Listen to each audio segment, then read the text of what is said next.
In this episode of the Oz F1 Show, we review the final episode, episode 10 of season 3 of Netflix's Drive to Survive.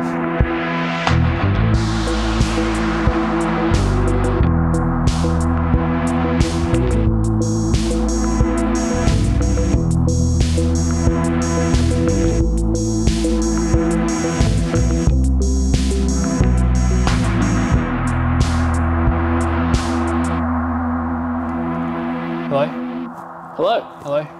Boys. Welcome. We made it. Episode 10. I'm exhausted mentally. That was a bit of a slog over the last 2 days. How are you feeling, Campy? Good, I'm 2 episodes in.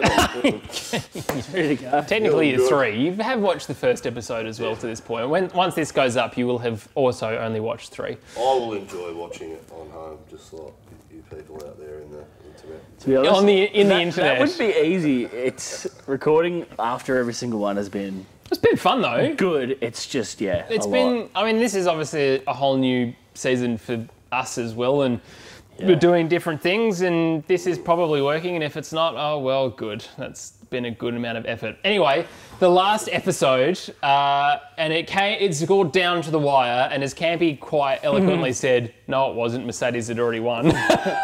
I think that was after race 12. Because like most people, we only really care about who wins. But it was about the position of third, which was Racing Point, McLaren and Renault.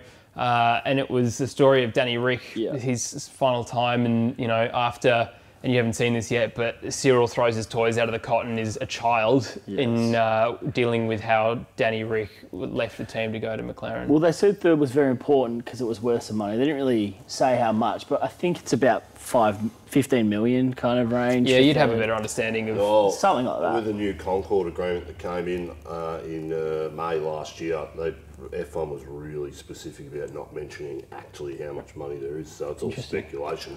Well, we don't know. In the past, it's been something like that, but it's a decent amount to go to a team. We see that Haas are talking about 5 million at some point and how much money that is. So 15 million bonus to a team is going to be a massive difference, especially fighting in the midfield. Yeah. Cash is what? King. Cash is king. Get the quote from the horse's mouth this time. This one was just kind of a summation. We were just hanging out at Yas Queen Marina for the last race, as James likes to call it. Yas Queen Marina. We're just kind of seeing all the... Did you like that? That was good. That's very good. Just wrapping up kind of the storylines of a bunch of things. We saw a bit of Danny Rick. We saw a bit of McLaren kind of handover, some Racing Point kind of stuff. Just lots of loose ends getting tied up. I think, though, to be honest, looking now that we've watched the whole thing, there were a couple of storylines that were missed.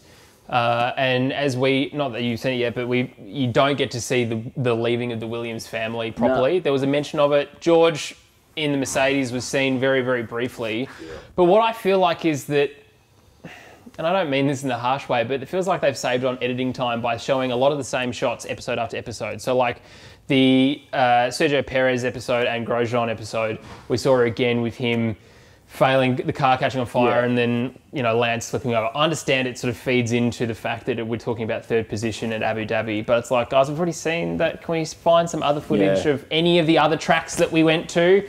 Do you know what I mean? Like, it just feels like we've only been on a couple of tracks. Yeah. There's a lot of stuff we didn't see that we thought we were going to, and we would have been excited to see. Yeah, look, the storytelling of that fight for the third place in the Constructors' Championship was not as good as the Man on Fire, but it's not as a sensational story as the previous. But my recollection of it was completely different. There was 4 races to go, and like we had Racing Point, McLaren and Renault within 5 points of each other. And I think at the time Renault was on top. It was the results in the next 2 Grand Prix. Yeah, Checo.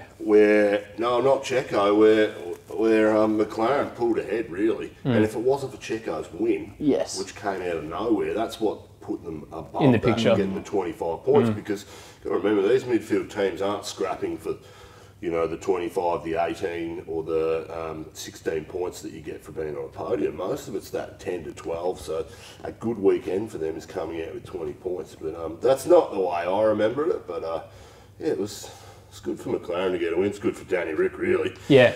He's walking into it. Although he didn't get it at Renault, he gets the benefit of that this year because McLaren have got X amount of dollars to spend this year on a car that's going to be. Cool. And I know we've said in our last podcast that testing times you can take with a grain of salt, but really, McLaren are looking pretty bloody good.